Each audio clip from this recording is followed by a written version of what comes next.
പിന്നെ ഇത്ര ഒരു വലിയ വാഹനം നമ്മൾ അറിയാലോ ഓരോ കാരണവശാലും നമ്മൾ വർഷം നമ്മൾ ഇതിന് ഇൻഷുറൻസ് അടക്കണം മെയിൻ്റെനൻസ് അതായത് ഇതിൻ്റെ സർവീസ് വരുന്നത് എനിക്ക് hey guys welcome back to your channel for day vlogs. അപ്പോൾ ഇന്ന് നമ്മൾ വന്നിരിക്കുന്നത് എവിടെയെന്ന് വെച്ചാൽ സഫാരി കാർസിലാണ്. അതായത് നമ്മളെ സ്വന്തം അൻഫാലിക്കാൻ്റെ സഫാരി കാർസിലാണ്. ഇവിടെ ഒരുപാട് വാഹനങ്ങൾ നിങ്ങൾക്ക് കാണാം. അതായത് ബെൻസിൻ്റെ സീരീസ്, അതുപോലെ തന്നെ ടൊയോട്ടയുടെ പല, അതായത് ഇന്നോവയുടെ ചാകര എന്ന് വേണമെങ്കിൽ ഇപ്പോൾ ഒരുപാടുണ്ട് ഗ്രൗണ്ടിൽ. നമ്മൾ അവിടേക്കൊക്കെ പോകും.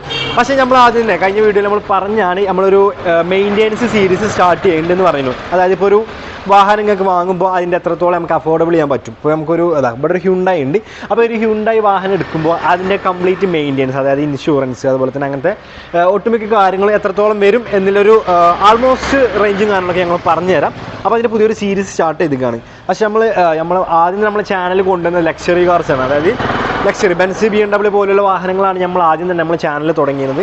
അപ്പോൾ ആദ്യം തന്നെ നമുക്ക് മെയിൻ്റെനൻസ് സീരീസ് സ്റ്റാർട്ട് ചെയ്യുക. കാരണം വെച്ചാൽ നോർമൽ വാഹനങ്ങൾ അധികം ആൾക്കാർക്കും ആൾക്കാർക്കും അറിയാം എത്രത്തോളം മെയിൻ്റെനൻസും കാര്യങ്ങളൊക്കെ ഉണ്ട്. എങ്കിൽ പ്രീമിയം കാർസിൽ എത്രത്തോളം വരും എന്നാണ് നമ്മൾ ചെക്ക് ചെയ്യണത്.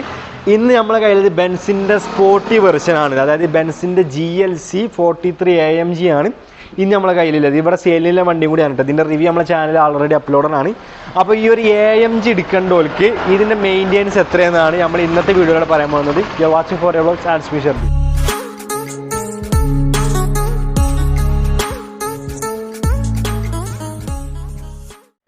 ഇന്നത്തെ നമ്മളൊരു ബ്ലാക്ക് എഡിഷൻ GLC ആണ് വരുന്നത്. അതായത് നമ്മൾ പെയിൻറ്റിന് നമുക്ക് വാഹനം വാങ്ങുമ്പോൾ തന്നെ നമുക്കറിയാം ഓരോ പെയിൻറ്റിനനുസരിച്ച് വില അങ്ങോട്ടും ഇങ്ങോട്ടും മാറുന്നതാണെന്നറിയാം. ജസ്റ്റ് ബേസ് കാര്യങ്ങൾ പറഞ്ഞ് പോവുകയാണെന്നുള്ളൂ. പിന്നെ നമുക്ക് ഇതിൻ്റെ ബാക്കി അവൈലബിലിറ്റി കാര്യങ്ങളൊക്കെ പറയാം. പിന്നെ പാർട്സ് അവൈലബിലിറ്റി ഏകദേശം ഞാൻ പറഞ്ഞാൽ ജർമ്മൻ കാറാണ് വരുന്നത്. അതായത് ജർമ്മൻ CB വെർഷൻ അല്ല, ജർമ്മൻ കാർ തന്നെയാണ് വരുന്നത്. കാലിക്കറ്റ് അതുപോലെ തന്നെ എറണാകുളത്തും ബെൻസിൻ്റെ ഷോറൂം ഉണ്ട്. പിന്നെ ചില ഷോറൂമിൽ തന്നെ വേണമെന്നൊന്നുമില്ല. ഇപ്പോൾ കാലങ്ങൾ കുറേ അപ്ഡേറ്റ് ആയി. അതുപോലെ തന്നെ പല ആളുകളും അതായത് ഷോറൂമിൽ എങ്ങനെയാണോ ചെയ്യുന്നത് അതുപോലെ തന്നെ ചെയ്യുന്ന ആളുകൾ നമ്മളെ ഇന്നത്തെ മാർക്കറ്റിലുണ്ട്, അല്ലെങ്കിൽ ഇന്നത്തെ ഫീൽഡിലും കാര്യങ്ങളുണ്ട്. നിങ്ങൾക്ക് അറിയാലോ ഓരോരോ പെയിൻ പ്രൊട്ടക്ഷൻ, അതുപോലെ തന്നെ ഇപ്പോൾ അധികം ആൾക്കാരും മെയിൻ്റെനൻസ് ചെയ്യുന്നത് പുറത്തുനിന്നാണ്. അപ്പോൾ ചില രണ്ടിനും തമ്മിലുള്ള ഡിഫറൻസ് ആണ്. അപ്പോൾ അതായത് സെയിം സാധനം തന്നെയാണ്. അതായത് നമ്മൾ ഷോറൂമിൽ എങ്ങനെയാണോ ചെയ്യുന്നത് അതുപോലത്തെ, അതായത് ആ കമ്പ്യൂട്ടർ വെച്ചിട്ട് ആ മെഷീനൊക്കെ വെച്ചിട്ട് തന്നെ. പിന്നെ ഇതിൻ്റെ അവൈലബിലിറ്റി എന്നാൽ മാർക്കറ്റ് പാർട്സ് അവൈലബിലിറ്റിയും കാര്യങ്ങളൊക്കെ എന്തായാലും കിട്ടാൻ സാധ്യതയുണ്ട്. അതായത് ബെൻസിൻ്റെ ഷോറൂം എല്ലായിടത്തും ഉണ്ടല്ലോ, ഇന്ത്യ ഓൾ ഓവർ ഇന്ത്യ ഉണ്ട്. അപ്പോൾ അതിൻ്റെ പാർട്സ് മാർക്കറ്റ്, അതായത് അതിൻ്റെ റേറ്റ് വെച്ച് നോക്കുമ്പോൾ ഓരോ പാർട്സിനും, അതായത് ഇപ്പോൾ നമ്മൾ ഇപ്പോൾ പുറത്തുനിന്ന് ഇപ്പോൾ ദുബായിൽ നിന്ന് ഇറക്കുകയാണെന്നുണ്ടെങ്കിൽ അതിനനുസരിച്ച് മാറും. പിന്നെ യൂസ്ഡ് പീസ് നമുക്ക് കിട്ടാണ്ടാവും. കാരണം ഇന്നത്തെ കാലത്ത് യൂസ്ഡ് കിട്ടാൻ വലിയ പണിയൊന്നുമില്ല. നിങ്ങൾക്ക് കാണാം ഓരോരുത്തർ പഴയ വാഹനങ്ങൾ എടുത്തിട്ട് പുതിയതിലേക്ക് അപ്ഡേറ്റ് ചെയ്യണം. ഇപ്പോൾ 2010 E-Class ഒക്കെ എടുത്തിട്ട് 15 അല്ലെങ്കിൽ 13 ആ E-Classൻ്റെ മോഡലിലേക്ക് മാറ്റുന്നുണ്ട്. അതുപോലെ തന്നെ ഇതിൻ്റെ പാർട്സ് അവൈലബിലിറ്റി ഇപ്പോൾ യാതൊരു എന്താ പറയുക പണ്ടത്തെ പോലെയല്ല. നമ്മുടെ ബൈജുനാർ പറഞ്ഞ പോലെ ചൂടപ്പം വിൽക്കുന്നത് പോലെയാണ് ഇപ്പോൾ പാർട്സും കാര്യങ്ങളൊക്കെ വിൽക്കുന്നത്. അപ്പോൾ അതിനനുസരിച്ച്, അതായത് ഓരോ സ്ഥലത്തു നിന്ന് ഇറക്കുന്നതിനനുസരിച്ച് ഇതിൻ്റെ റേറ്റും കാര്യങ്ങളൊക്കെ വ്യത്യാസം ഉണ്ടാവും. ഇപ്പോൾ ഉദാഹരണത്തിന് ഇപ്പോൾ നമുക്ക് അതായത് അത് നമ്മൾ കംപ്ലീറ്റ് പറയണം. കാരണം എന്താ വെച്ചാൽ ഓരോ സ്ഥലത്ത് നിന്ന് ഇറക്കുമ്പോൾ ഇതിൻ്റെ പാർട്സിൻ്റെ വ്യത്യാസമാണ്. പിന്നെ ഇതിൻ്റെ സസ്പെൻഷന് വരുന്നത്, അതായത് ഇതിൻ്റെ സസ്പെൻഷന് വരുന്ന റൈറ്റ്, അതായത് GLCൻ്റെ റൈറ്റ് ആണ് പറഞ്ഞത്. കംപ്ലീറ്റ് ബെൻസിൻ്റെ അല്ല പറയുന്നത്. GLC 43 AMGൻ്റെ സസ്പെൻഷൻ റൈറ്റ് ആണ്. ഏകദേശം 1 lakh ആണ് ഇതിൻ്റെ സസ്പെൻഷൻ റേറ്റ് വരുന്നത്. അതായത് നമ്മൾ പുറത്തുനിന്ന് ചെയ്യുകയാണെങ്കിൽ കുറച്ച് കുറയും. പിന്നെ അതുപോലെ തന്നെ ഏകദേശം 1 lakh ആണ് ഇതിൻ്റെ സസ്പെൻഷൻ്റെ റൈറ്റും കാര്യങ്ങളൊക്കെ വരുന്നത്.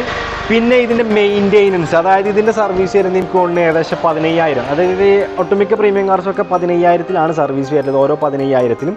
ഇത് പുറത്തുനിന്ന് ചെയ്യണമെങ്കിൽ ഏകദേശം ഒരു 20,000 ആ റേഞ്ചിൽ ഇതിൻ്റെ മെയിൻ്റെനൻസ് വരുള്ളൂ. അതായത് നോർമൽ പീരിയോഡിക് സർവീസ് 20,000 രൂപയാണ് ഇതിൻ്റെ വരുന്നത്. അതായത് ഞാൻ പുറത്ത് നാട്ടെ ഉദ്ദേശിച്ച്. അപ്പോൾ ഏകദേശം ഈ ഒരു റേഞ്ചിലാണ് നമുക്ക് ഇതിൻ്റെ മെയിൻ്റെനൻസ്, അതായത് സർവീസ് പീരിയോഡിക് സർവീസിൻ്റെ റേറ്റും കാര്യങ്ങളൊക്കെ വരുന്നത് കേട്ടോ. പിന്നെ ഇതിൻ്റെ ടയറിൻ്റെ, ഇപ്പോൾ നമുക്ക് ഉദാഹരണത്തിന് നമ്മൾ വലിയ വലിയ ടയർ, ഈ ഫേക്ക് ടയറൊന്നും ഇതിനങ്ങനെ ഇടരുത് തന്നെ വേണമെങ്കിൽ പറയാതെ വെച്ചാൽ ഇതിൻ്റെ ബുദ്ധിമുട്ടും കാര്യങ്ങളൊക്കെ ഇതിനുണ്ടാവും. ഇപ്പോൾ നമ്മൾ നോർമലി സാധാ ടയറൊക്കെ ഇട്ടാൽ ഈ വണ്ടിക്ക് അനുസരിച്ച് മാറും. അപ്പോൾ അതിനനുസരിച്ച് അതിൻ്റെ എല്ലാ ക്വാളിറ്റി ടയറും കാര്യങ്ങളൊക്കെ ഇടാൻ ശ്രമിക്കുക. ഏകദേശം ഒരു 30,000 മുതൽ 50,000 അങ്ങോട്ട് അതിൻ്റെ മുകൾക്കാണ് ഇതിൻ്റെ ടയറിൻ്റെ കോസ്റ്റും കാര്യങ്ങളൊക്കെ വരുന്നത്.